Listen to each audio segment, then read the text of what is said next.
Hi everybody, how's it going? ¿Cómo están? Have you ever felt confused when having to use the verbs ser and estar? Both of them mean to be, but it can be confusing when you're a beginner at Spanish.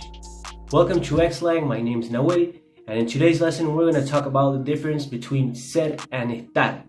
I'm going to give you a simple explanation on how to use them correctly. So the verb ser is used to describe a quality, things that are permanent or unchangeable. Example: Yo soy Nahuel. Yo soy un hombre. Yo soy profe de español. The verb estar is used to describe temporary things or the state of your emotions. Example: Yo estoy contento hoy. Yo estoy haciendo un video. El mapa está en la pared. Estar is also used to describe the location of somebody or something. Example: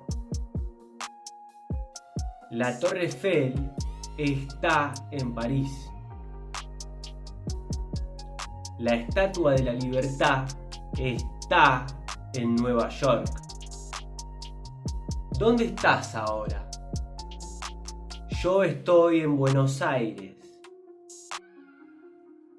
¿Dónde está él ahora? Él está en Rusia. We're going to do an exercise now. I'm going to put a sentence and you'll have to choose between ser or estar. Yo, británico.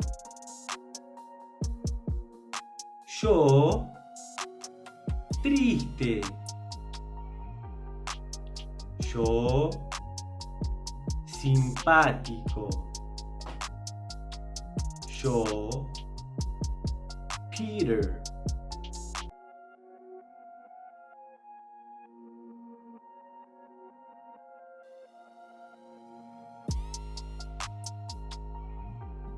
Did you get it right? Doesn't matter if you didn't, you can do it again. I hope you liked this video, and if you liked it, press the like button and subscribe to my channel. See you in the next video. Bye bye. Ciao, hasta luego.